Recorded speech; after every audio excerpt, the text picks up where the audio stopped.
What's up, gun enthusiasts? Greg Rowe, Rowe Show Tactical.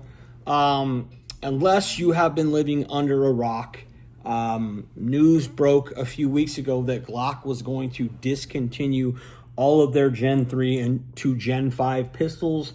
And the reason is basically California tried to, sue them for the Glock switch and tried to ban all Glocks in California. And for whatever reason, as California goes, a lot of other states go. And so Glock decided to, pull all their pistols off of the market as far as what they are going to ship to distributors for you to be able to buy. Now, you're still going to be able to find them and buy them on the used market. Obviously, certain shops are going to have them still.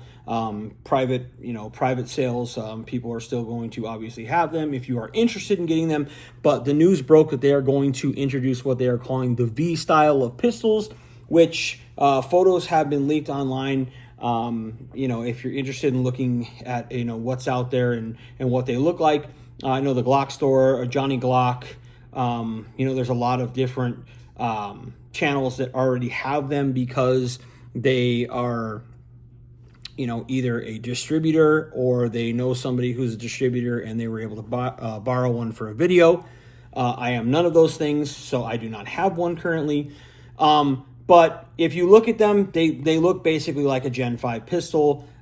There is like a V, mark imprinted on the actual frame. And then the slide just says like 19V or 17V. The major differences are just going to be the back plate. The back plate design is different. There's a couple different notches in there. And when you take the slide off, there's a couple different things like an angle on a channel that's, kind of more angular as opposed to straight like they are on the Gen 5s. The striker does appear to be, I would say, 15 to 20% maybe thinner than the striker that is on the Gen 5s. And there seems to be like a little notch out of the front of it. Not sure exactly what the purpose of that is yet. But what they did is redesigned this so that the, Glock switches that all these assholes and criminals are selling and using cannot be attached to the pistols. And therefore, the lawsuit from, California and whoever, will obviously subside because of that. Now, this means a few things. It obviously means that probably the used market for the Glock 3 Gen 3s through Gen 5s is maybe going to be a little bit higher than it has in the past. It means we're getting a new pistol from Glock, although it looks the same, grip angle, trigger, slide, everything looks the same, with the naked eye. It means that there's a new chapter, right? There's a new chapter with Glock. This lawsuit also opened the door for like Ruger and their RXM.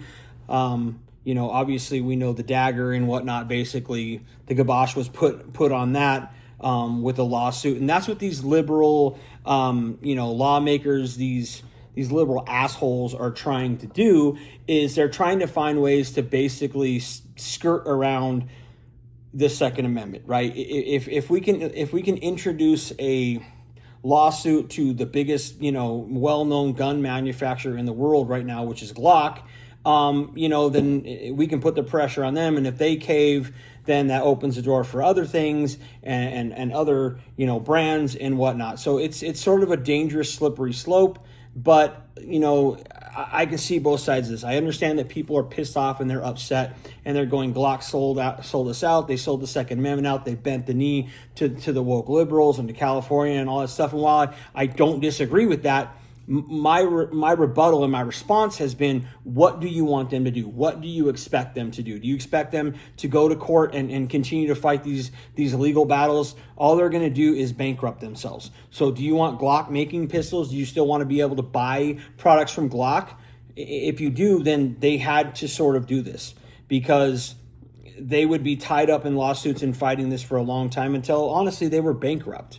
Right, which nobody wants to see. So it's sort of a double-edged sword. But this is what lawmakers are starting to do. They're starting to find little things to get around, the Second Amendment and not necessarily ban things, but make it harder for you to get something, or make it to the point that you maybe don't want to because you don't want to go through the hassle. Like if you look at what's going on in Colorado, they introduced and passed a bill that I believe takes place in September 1st of 2026, that every firearm that you buy in the state of Colorado, you now have multiple taxes you have to pay on it. You have to take multiple classes. You have to get multiple permits. So you're having to pay a couple $100 extra with every firearm purchase you have, and then you have to take courses. And some of these places that are teaching these things like hunter safety or whatever that they're requiring, you got to think about, there are not that many people that are doing that. So if they get backlogged and you buy a gun and you have to have this certain class or whatever to be able to own this or carry this, and they're like, hey, I'm sorry, we're 6 months out, we're 8 months out, we're 9 months out, we're a year out, you're basically screwed. So they're finding little ways to sort of chip at the Second Amendment, and this lawsuit against Glock really is nothing more than that. They're just trying to chip away at the Second Amendment and see what they can get away with, and bend and twist the rules, and call it a tax or whatever, so that they can, in a way, try and ban certain firearms. If you're in Colorado, and you know what, you say you own 50 guns or whatever, and you have done so in the past, and now every time you want to purchase a new one, you have to pay all these extra fees and take all these extra courses and stuff of things you already know and have already done. You might go, it's not worth it. The hassle's not worth it. And then what happens because of that? Gun sales go down, and they basically start getting a semi-ban that they want, right? So that's sort of what's going on. It's just a slippery slope. We need our lawmakers, we need the Department of Justice to step in and just say that this shit is unconstitutional. You can't do it. But so far, they're not doing it. They're not really helping us out. And the Trump administration hasn't really, after going around saying how pro-2A they were, how pro-2A Donald Trump Jr. was, they really haven't done shit for the gun community, the gun culture, which, really, to me, pisses me off. I don't know how you feel about it, but it pisses me off. So what I really wanted to do was just kind of get into the discussion. Like, how do you feel about this Glock lawsuit? How do you feel about Gen 3 through Gen 5s no longer being produced? What do you think about this V model? Are you a Glock fan? Are you going to continue to support Glock? Are you going to buy the new ones? Are you just going to say, the hell with them and go with somebody else? What are your thoughts? That's what I want to do. I want to open up, a conversation. We have a lot of videos out there where people are just giving information and whatnot, and they're just sort of saying whatever, and then the video ends. I want to be interactive with this video and just say, hey, what do you think about it? What do you think about Glock? What do you think about what's going on? Are you buying it? Are you selling it? What's going on? And then I also wanted to, basically like rest in peace to the old Glock, talk about what my favorite Glock is. Everybody who is a Glock fan has a favorite Glock. The Glock 43, the 43X, and the 48 are going to continue to be produced. Those are the only three models that will, just because of how small and thin it is, and the backplate and whatnot, that it isn't subjected to everything that the 26 and the 23 and the 19 and the 17 and the 47 and the 49, 20, 29, all that stuff is. So they will continue to produce those if you're still interested. Getting into that, what is my favorite Glock? My favorite Glock is the Glock 43. That is my favorite Glock. It's been my favorite Glock since it came out. I grew up shooting Glocks. Glocks are, the first guns that I, really learned how to shoot and really carried, even though I have, a plethora of different guns and a plethora of different platforms. Glock is typically always my go-to, just because of the simplicity, the reliability, the reputation. And the Glock 43 is my favorite Glock. This one here, it is unloaded, has the Gray Ghost precision slide on it. This is the black one with the kind of diamond checkering.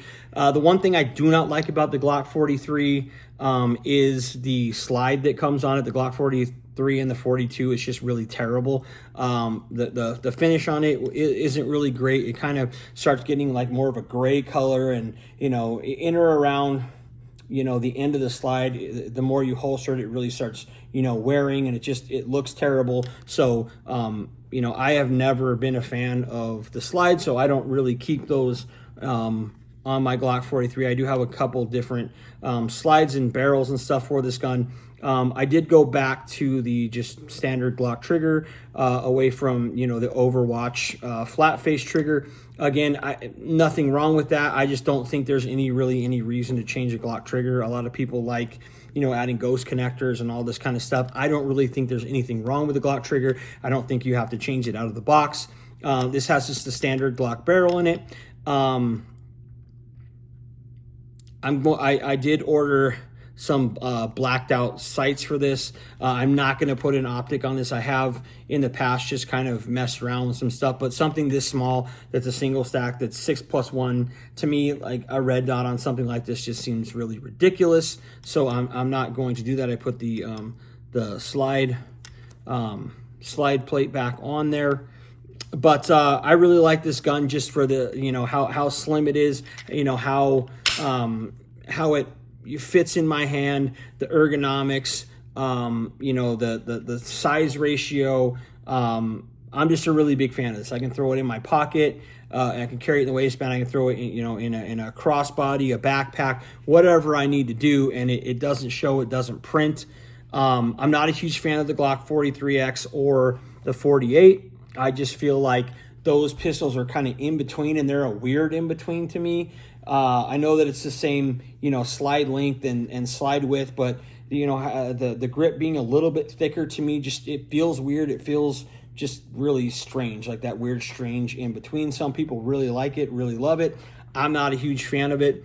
I like options, as I've said in the past. I typically carry this with a flush fit, and then I have a +2 here from Strike Industries. You can see that texture on there really looks like what's already on the grip of the Glock, so it fits nice. I don't carry that in the waistband just because it makes it that much bigger, and to me this gun is designed for a purpose, and that's for really deep concealment, and so that's why I go with the flush fit. But I just really like everything about the Glock 43. It's been my favorite, like I said, my favorite Glock since it came out. A lot of people say it's it's irrelevant and whatnot with the 26, the 43X, the 48, even the 26X grip frame that has come out from the Glock store. A lot of people say this is irrelevant. I tend to disagree. I still really like it. I still carry it. It's it's my favorite Glock and one of my favorite pistols. So that's my take on what my favorite Glock is. What is your favorite Glock of all time? If you could only have one Glock, it could be the new 19V. It could be a Gen 1 17. It could be a 29. What is your favorite Glock? I want to know how you feel about what's going on with Glock. Are you going to continue to support them? Are you done with them? Did they sell us out? Was it all necessary? Is it all going to work out in the end? Are you going to continue to buy their products? Are you going to sell your Glocks? Are you going to keep them? And then what is your favorite Glock of all time? Let me know in the comment section below. As always, I really like hearing from all of you. Stay on the lookout for more content as I will be releasing more stuff. I'm going to do, an end of the year EDC pocket dump on kind of what I'm carrying, what holster, my whole setup, all that kind of stuff, because I haven't done that in a long time. So be on the lookout for that one. Give the video a thumbs up if you want, like and subscribe, leave a comment in the section below. And until the next one, I'm out of here.